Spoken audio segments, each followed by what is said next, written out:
All rise and shout.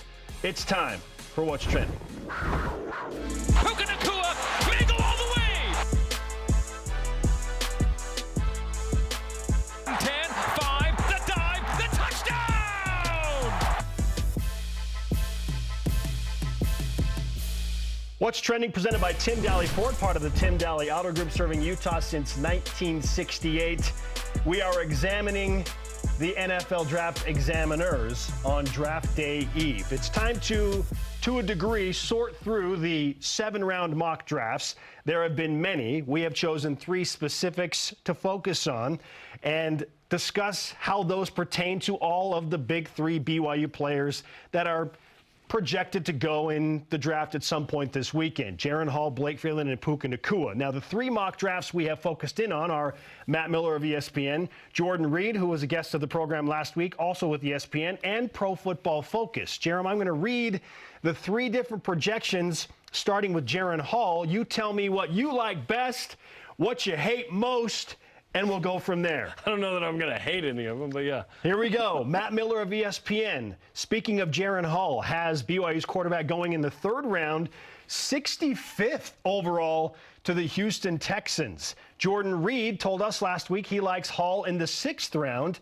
and his fit at number 192 with the New England Patriots. Pro Football Focus is the latest projection on Jaren Hall, 7th round, 254th overall to the Giants, essentially making him Mr. Irrelevant.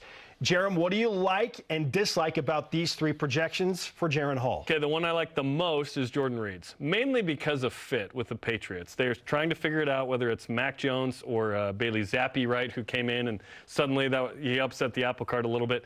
There's no pressure to need to be the guy in that situation, which is what Jaren Hall will encounter. It's not a Zach Wilson situation where you're the 2nd pick, you're expected to be good and start right away.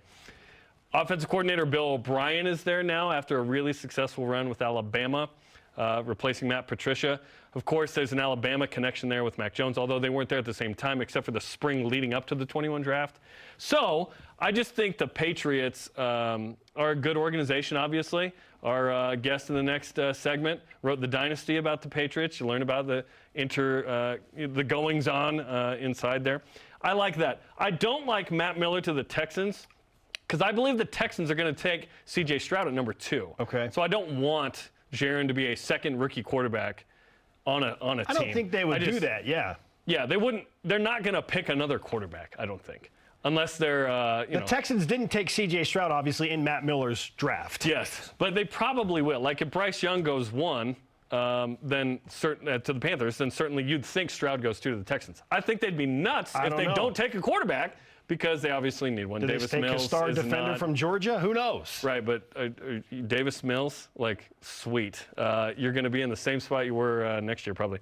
Yeah, the 7th round one to the Giants. Don't like the 7th round per se. And Giants, hey, Daniel Jones probably the guy there for the next 3 to 5 years. They just inked him for a new contract, a big new contract. I like the 6th round of the Patriots the most. I like the 6th round of the Patriots because the Patriots are the most solid organization. So if I had to pick one of those, then yeah, I'm going to lead towards New England and Jaren Hall working with the 2 Bills. They have a fantastic track record. That's clearly, to me, the best and most solid foundation for somebody like Jaren Hall. However, as much as I don't like Jaren Hall going in the 7th round, and I don't think that's going to happen, I do not think he slides all the way to the 7th round. The Giants is intriguing to me because Daniel Jones, even though he has inked a lengthy contract extension, that feels like a good person for Jaren Hall to learn behind. Daniel Jones is a guy that struggled early, still has had kind of had one good year. Has seemingly turned the corner, though. And I don't know, I like the idea of Jaren Hall being behind a guy like Daniel Jones and with an organization that seems to be moving in the right direction. I like the staff. I think they're fiery. They're motivated. Wouldn't it be something if BYU had 2 consecutive quarterbacks go to the New York market? Do we want that? In very different scenarios, however. Yes, the Jets and the Giants are 2 different worlds. Giants have done what's called win something recently. Yeah, you can't look to Joe Namath and you know what I mean. Mark Sanchez and the butt fumble. No, I don't know that Daniel Jones is the quote-unquote vet that I would like Jaren behind per se. Do you want him behind Mac Jones? That's where I struggle with the Patriots. Yes, because you might be in there in a year or two. I don't necessarily need Jaren to learn behind a pro per se. He can learn from the system, the team, and get an opportunity early. Like, I would like Jaren to get a chance at something like Bailey Zappi did, where he came in for a couple games and makes it interesting and is a compelling backup, as opposed to like whoever is behind Patrick Mahomes and Josh Allen. Like, you're not going to play.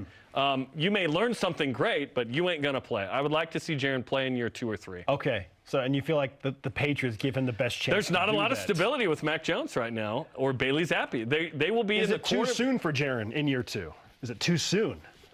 Well, you got to play at some point. You're 25. Well, let's average go. starting quarterback before last year was 28.5. Right, but you got to go. Your window is smaller than everybody else's. Not like a 21 or 22-year-old like most of these guys. Okay, Blake Freeland.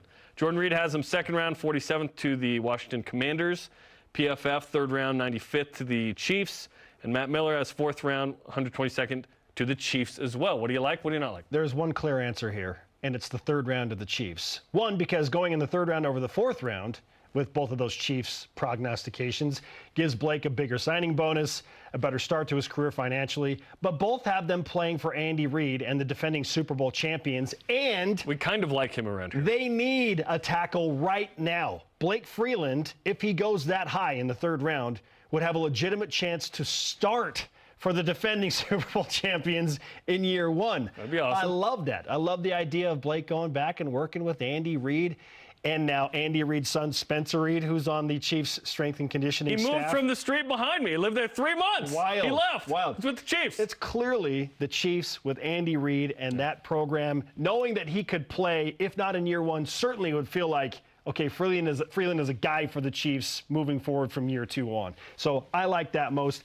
The Commanders, 47, like that's the best draft pick, so that's fun thinking about Blake going mid-2nd round. Like, oh, okay, yeah, that's an even better signing bonus. It's more prestige.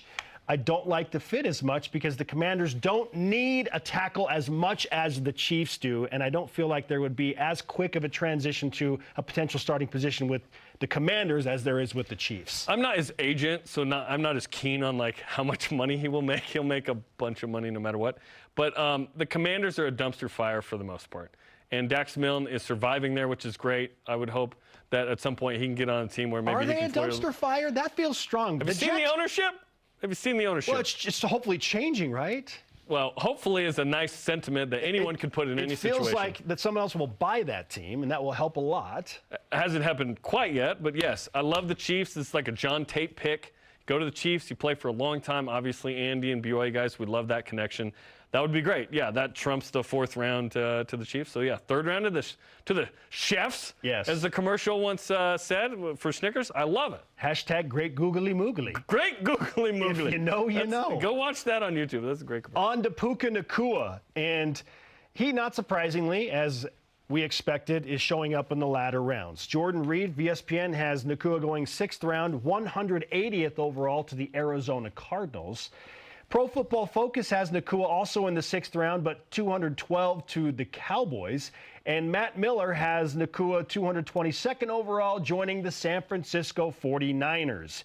Jarom, which of these 3 do you like the most as far as fit, round, and whatnot go? There's some NFC West connection here against my Seahawks.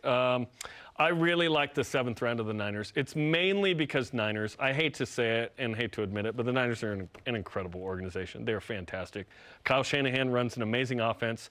I think he knows how to use weapons and create situations where guys get open. He can take Brock Purdy and make him a guy that gets you to the NFC Championship game. Like that showed how good of a coach he is. Mm-hmm. And so I would love Puka on the Niners because I'd see him twice a year as well against the Seahawks. I like the Cowboys idea. I think that's fun of Puka Nacua playing for a brand like that. Is Simi Fehoko still there? But yes. You're going to have those two dudes together? Like the idea of Simi Fehoko and Puka Nacua Utah kids. There, remember there's church together? Really fun. Really fun. Yeah. I just with Kellen Moore as OC? Oh, my goodness. Brother Moore? But but Kellen Moore moved to the Chargers. Kellen Moore moved to the Chargers. He's moved to the Los Angeles Chargers. There you go. Sorry, the Los Angeles Chargers. I didn't actually know San Diego. Good for Kellen. L.A., that's great. Okay.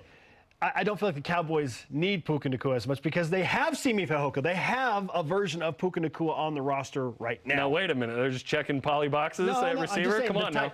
in terms of physicality. You can always have more. Play. You can always have more. Wait, we have one. We're good. No, you can have 5. I like him with the 49ers. I think that's great. And the Nacuas have a brand with the 49ers already. Kai was there for a few seasons. Like management, John Lynch, they know the Nacuas.